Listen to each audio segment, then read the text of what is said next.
Alright, e-bikers, so if you're looking for the perfect road style e-bike, this Core-5 from Ride1Up might be the ticket. We'll check it out next on the channel.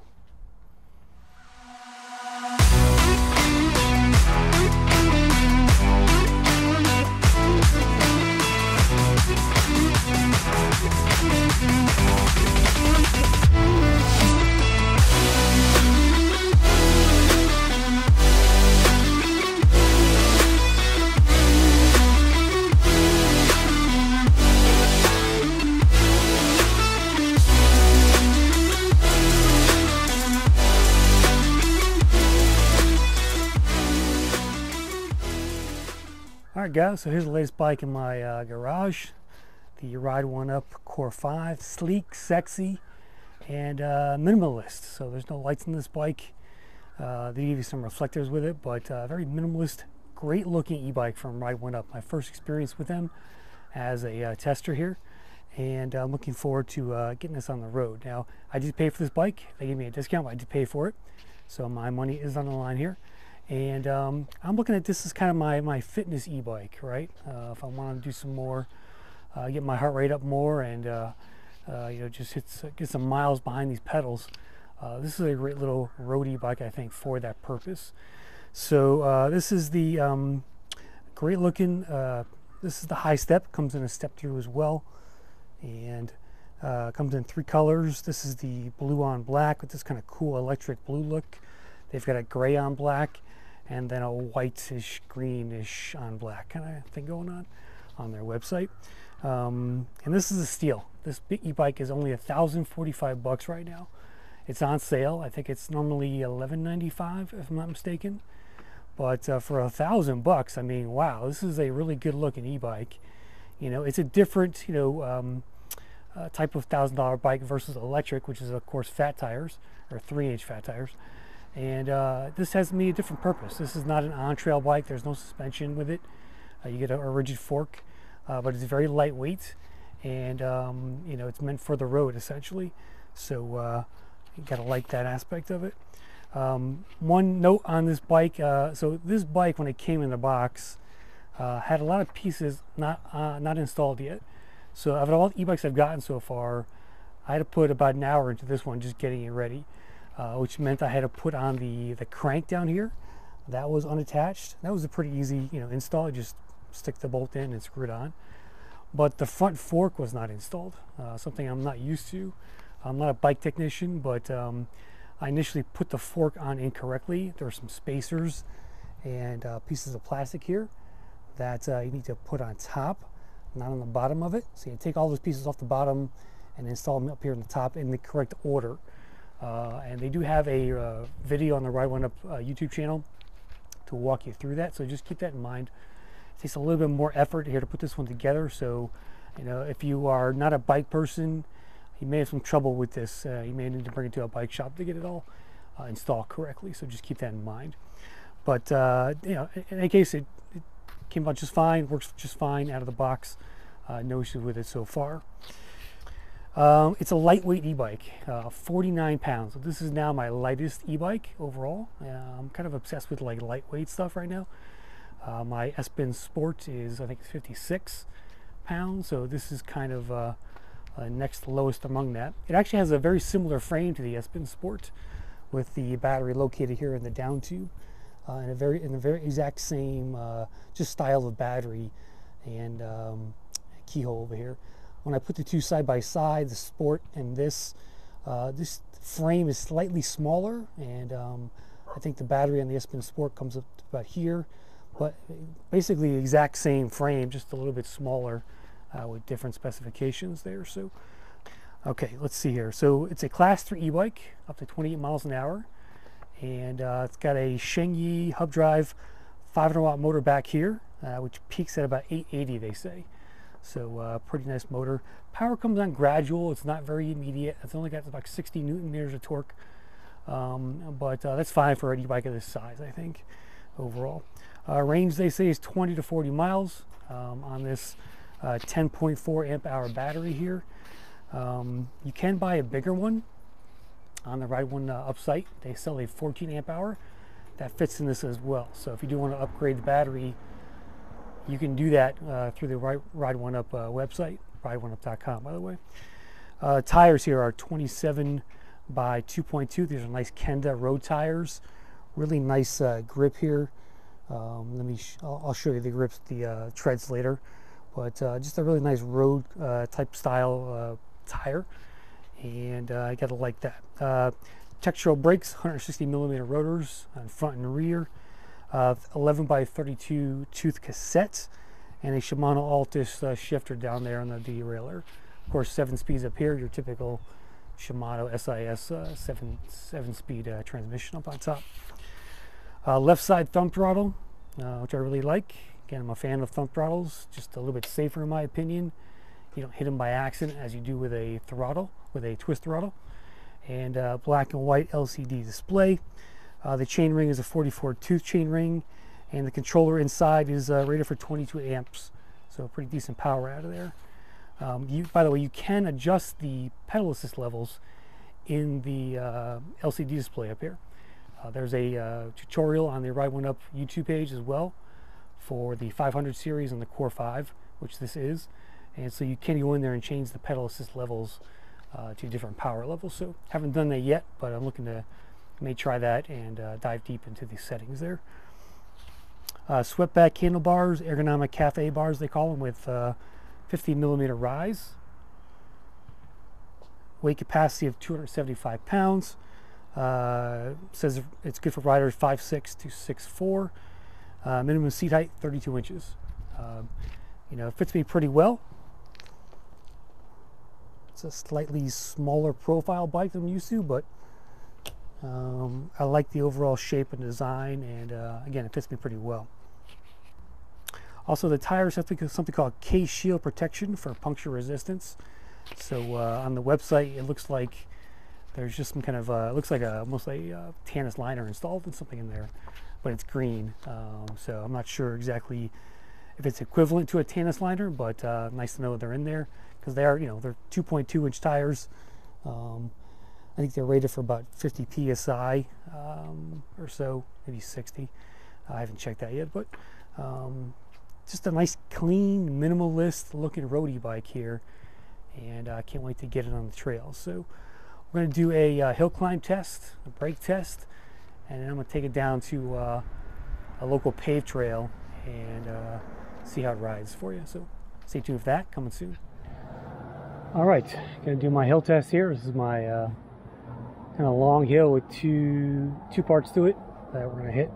I'm in 5th gear, and I'll put the speedometer on so you can see how fast we go, and we'll see how this thing does. It's got pretty good torque off the line with this thumb throttle.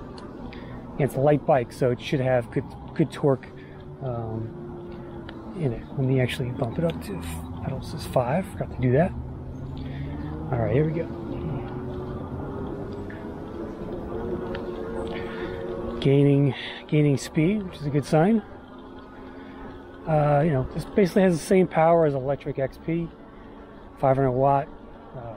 This says it peaks at 80 watts.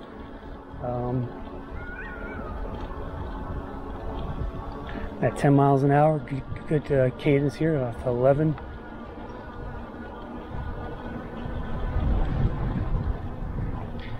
It's pretty windy today. I'm getting a All right, here comes the steep part of the hill.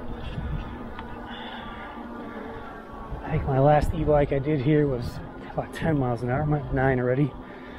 So definitely not as much power as a 750. Pedaling hard. I stand up there. So 8 miles an hour was the lowest. And that last part is pretty steep. So 8 mile an hour, lowest speed there. All right, now I'm gonna do a brake test. So I'm gonna hit my nice little e-bike slalom up here. Gonna pick up speed and see how this bike does.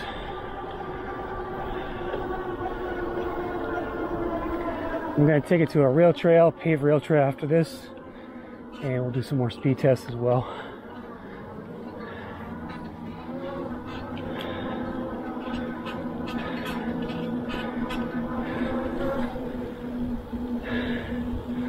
Alright, we've crested the hill. And now we're just going to coast and hit the brakes at the end. See how the brakes do. They do feel a little soft out of the box. Again, mechanical disc brakes, 160mm rotors.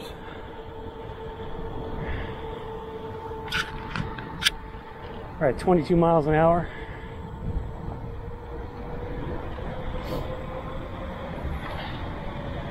(26), 29. Now we're cruising 30, 31. Bike says 32.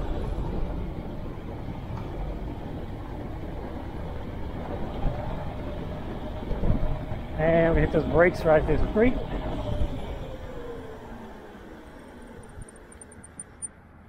Wow, stopped true and straight, and brakes did well.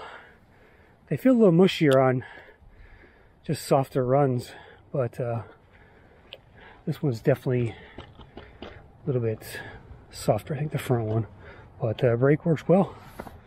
All right. All right, let's go do some speed tests on this trail here.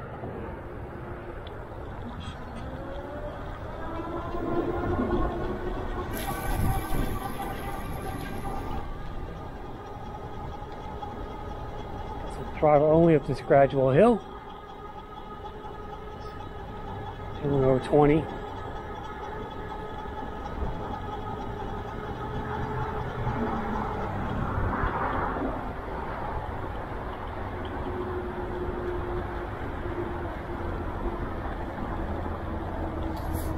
Two match, so I think this is dialed in pretty well as far as the display goes.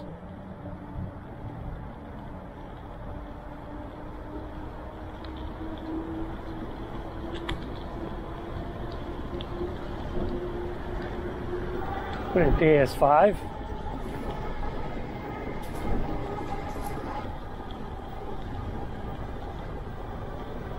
It's a bit windy today, so I'm not sure how that might affect the speed. But let's see what we can do here. 22. I got that wind coming. 23 on the bike. 24 on the bike. I'm sliding downhill here.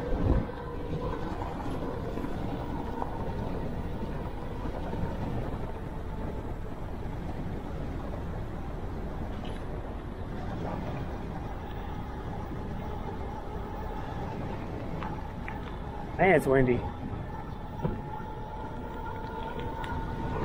Back up to 23.4.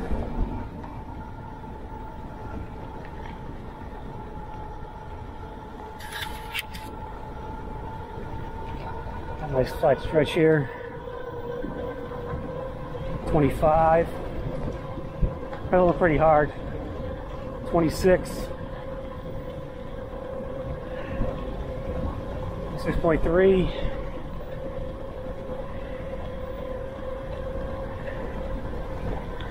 Can't get it over 26. So, not bad though.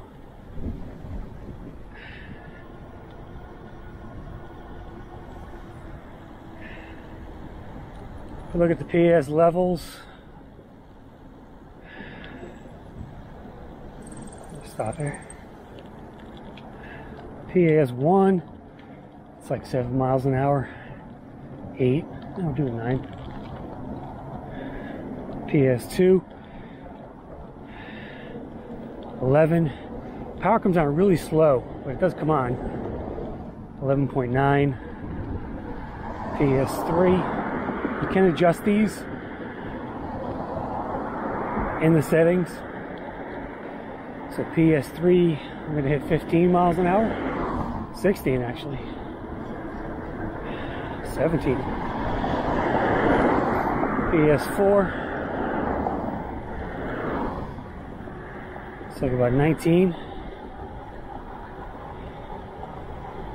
It's 20 there.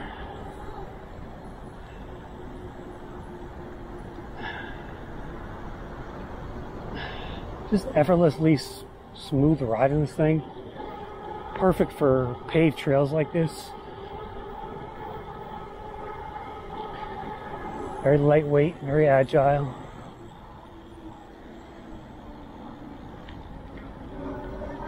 I'm going to do a accessory video for this bike coming up next. So, already got a nice little suspension seat post for it, a new seat, and some other accessories as well. I'm not putting too much on this bike. You know, it's a minimalist bike, a roadie bike. I'm going to use it for fitness basically. Just get my heart rate up and have fun with it. So there you go. Ride1Up Core-5, got blue on black. Great song, by the way, Blue on Black by Kenny Wayne Shepherd. Give you a quick walk around here. Nice slim profile design here.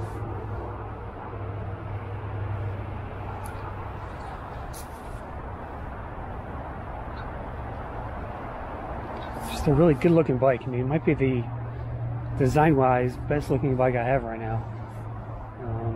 So, thumbs up, Ride1Up. Great job.